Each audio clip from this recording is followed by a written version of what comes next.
আসসালামু আলাইকুম everyone, welcome করছি আমার নতুন আরও একটি ভিডিও দেখার জন্য। আশা করছি সবাই ভালো আছেন। আজকে আপনাদেরকে তৈরি করে দেখাবো তিতা ছাড়াই আমের আচারের রেসিপি। অনেকেই আচার তৈরি করে বিভিন্ন রকম সমস্যায় পড়ে থাকেন, যেমন আচারটা যত ভালোভাবে তৈরি করেন না কেন এটি খেতে একটু তিতা তিতা লাগে। সেই সকল সমস্যা নিয়ে আমার আজকের এই ভিডিও। তাহলে চলুন আর কথা না বাড়িয়ে শুরু করি। প্রথমে এখানে আমগুলো আমি খুব ভালোভাবে ধুয়ে নিয়েছি।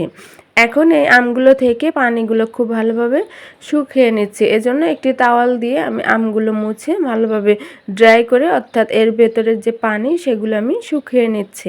আর এই কাজটি কিন্তু অবশ্যই করে নিতে হবে, আমের ভেতরে কোনো রকম পানি থাকা যাবে না।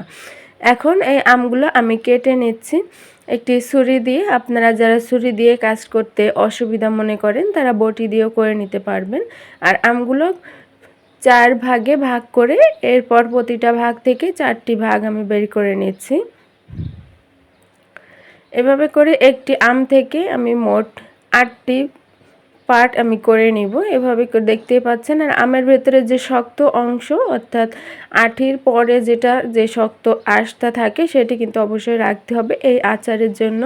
আর আমের গায়ে এভাবে করে আমি দাগ দিয়ে নিচ্ছি, এতে করে এর ভেতরে মশলাগুলো খুব ভালোভাবে পৌঁছাতে পারবে। আর সবগুলো আম আমি একইভাবে কেটে নিয়েছি। এখন এই আমগুলোকে এর ভেতরের যে কষ সেটি বের করার জন্য এখানে আমি দিয়ে দিচ্ছি প্রায় 2 চা চামচের মতো লবণ, আর সাথে দিয়ে দেব ভিনেগার। এখানে প্রায় 1/3 কাপের মতো ভিনেগার আমি এখানে দিয়ে নিয়েছি। দিয়ে এখন ভালোভাবে মিশিয়ে এটি এক সাইডে রেখে দেব প্রায় 10 মিনিটের মতো। এতে করে এর ভেতরে যে কষ সেটি বের হয়ে আসবে। এখানে কিন্তু কোনো অবস্থাতেই পানি ব্যবহার করবেন না, তাহলে কিন্তু আচারটা দীর্ঘদিন সংরক্ষণ করতে পারবেন না। এখন এই আচারটা, অর্থাৎ আমটা আমি একটু সিদ্ধ করে নেব। এর জন্য ফুটন্ত পানিতে আমি আমগুলো দিয়ে নিচ্ছি। আর এর ভেতরে যে কতটা রস বা কষ বার হয়েছে সেটিও আপনাদেরকে দেখিয়ে দিলাম। এখন এই আমগুলো জাস্ট 1-2 মিনিটের মতো এটি আমি সিদ্ধ করে নেব। এর কালারটা দেখেন, খোসার কালারটা চেঞ্জ হয়ে গিয়েছে। এই পর্যায়ে এটা আমি পানি ঝরিয়ে নিয়ে নেব।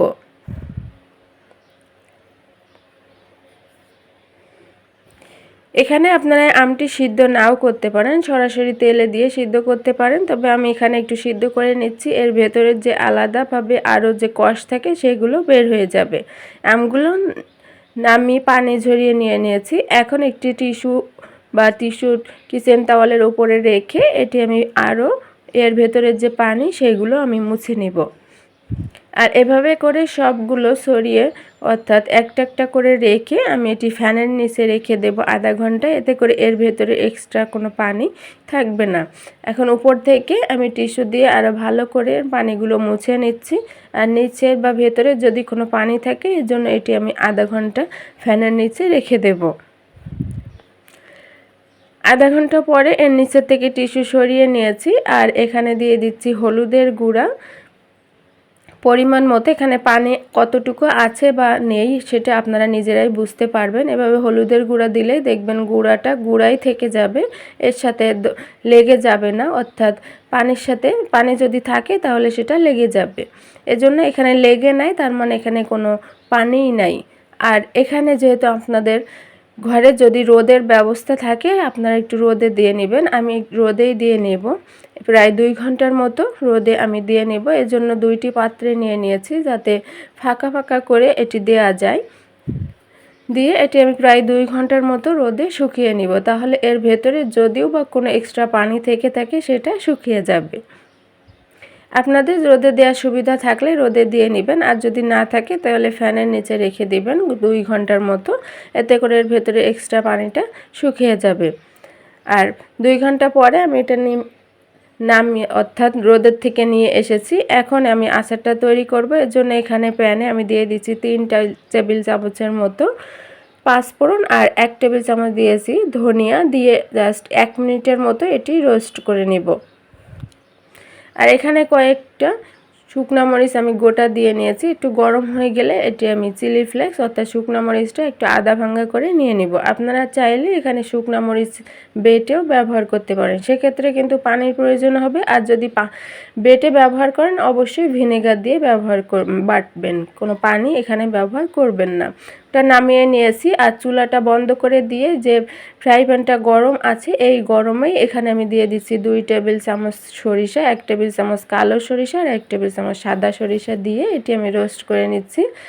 আর এখানে কিন্তু চুলাটাও অফ আছে, আর চুলার যে গরম আর ফ্রাই প্যানের যে গরম সেই গরমে এটি আমি ভেজে নিয়েছি। নিয়ে এই সবগুলো আমি গুঁড়া করে নিয়েছি। এখন একটি পেস্ট তৈরি করব, এজন্য যে সরিষাটা ভেজে রেখেছি সেটি গুঁড়া করে আমার 3 টেবিল চামচের মতো হয়েছে, সেটি সব নিয়ে নিলাম। আর যে পাঁচফোড়ন গুঁড়া করে এখানে আমি 3 টেবিল চামচ নিয়ে নেব, আর বাকিটা রেখে দেব, পরে অন্য কোনো কাজে লাগানো যাবে। 3 টেবিল চামচ পাঁচফোড়নের গুঁড়া নেওয়া হয়ে গিয়েছে। এখানে অবশ্যই তিতা লাগবে, সেই কাজটি যাতে আপনারা না করেন এজন্য আপনাদেরকে বলছি। এখানে আপনারা পাঁচফোড়নে মেথির পরিমাণটা কমিয়ে দেবেন, তাহলে দেখবেন আর তিতা লাগবে না। এখানে চিলি ফ্লেক্স দিয়ে নিয়েছি 2 টেবিল চামচ, আর রসুনটা আদা ভাঙা করে নিয়েছি, আর সাথে দিয়ে দিচ্ছি 1 টেবিল চামচের মতো মৌরির গুঁড়া, আর দিয়ে দিচ্ছি গোটা রসুন পরিমাণ মতো। এখানে মৌরির গুঁড়াটা বেশি দিয়ে দিবেন। আর দিয়ে দিচ্ছি ভিনেগার, আমি এখানে 6 টেবিল চামচ ভিনেগার ব্যবহার করব। মোট 6 টেবিল চামচ ভিনেগার এখানে দিয়ে নিয়েছি। পাঁচফোড়নে অবশ্যই আপনারা মেথির পরিমাণটা কমিয়ে মৌরির পরিমাণটা বাড়িয়ে দিবেন, দেখবেন আর আচার কোনো রকম তিতা লাগবে না। এখন চলে এসেছি আমি আচারটি রান্না করার জন্য। এখানে পরিমাণ মতো সরিষার তেল আমি দিয়ে নিচ্ছি। এখানে প্রায় হাফ লিটারের মতো সরিষার তেল আজকে আমার এই আচারের জন্য লাগছে। তেলটা মোটামুটি গরম হয়ে আসলে এখানে দিয়ে দিচ্ছি হাফ চা চামচের মতো গোটা পাঁচফোড়ন। আর চুলার আঁচটি এই পর্যায়ে মিডিয়াম আর লোয়ের মাঝামাঝি থাকতে হবে। তেলটি কিন্তু খুব বেশি গরম করে নেওয়া যাবে না, তাহলে কিন্তু এই মশলাগুলো পুড়ে যাবে আর আচারটা খেতে তিতা লাগবে। এজন্য চুলার আঁচটা মিডিয়াম আর লোয়ের মাঝামাঝি রেখে আপনারটা আচারটা বানিয়ে নেবেন। একটি বলক চলে এসেছে তেলে। এখন এই পর্যায়ে আমি শুকানো আমগুলো দিয়ে দিচ্ছি। আমি 2 ঘন্টা পরে এটি নামিয়ে রেখে তারপরে এই আচারটি তৈরি করছি। নামিয়ে রেখে বলছি আমি, কারণ এটি ছাদে দিয়েছিলাম এজন্য বারবার নামিয়ে রাখাটা চলে আসছে। আপনাদের বেলকুনিতে যদি রোদ থাকে তাহলে আপনারা 2 ঘন্টার মতো এই আমগুলো রোদে দিয়ে রাখবেন, তাহলে নিঃসন্দেহে আপনারা এটি তৈরি করে বছর জুড়ে সংরক্ষণ করতে পারবেন কোনো রকম কোনো ফাঙ্গাস ছাড়া।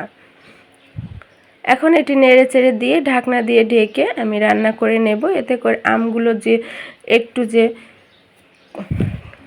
শক্ত থাকবে সেটি পুরোপুরি সিদ্ধ হয়ে যাবে। আর লবণটা টেস্ট করে এখানে লবণ দিয়ে নিয়েছি। আর একটু মিষ্টির জন্য আমি দিয়ে নিয়েছি 1/3 কাপের মতো চিনি। এখানে আপনারা গুঁড়ও ব্যবহার করতে পারবেন। এখন ঢাকনা দিয়ে ঢেকে এটি আমি 5 মিনিটের মতো রান্না করে নেব। আর চুলার আঁচটি অবশ্যই মিডিয়াম আর লোয়ের মাঝামাঝিই আছে।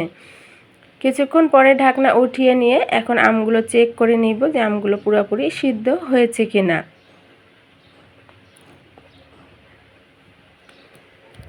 তেলটা কিন্তু এখানে আমাদের পারফেক্ট হয়েছে, অর্থাৎ আমটা ডুবে থাকে এমন তেল আপনারা ব্যবহার করবেন।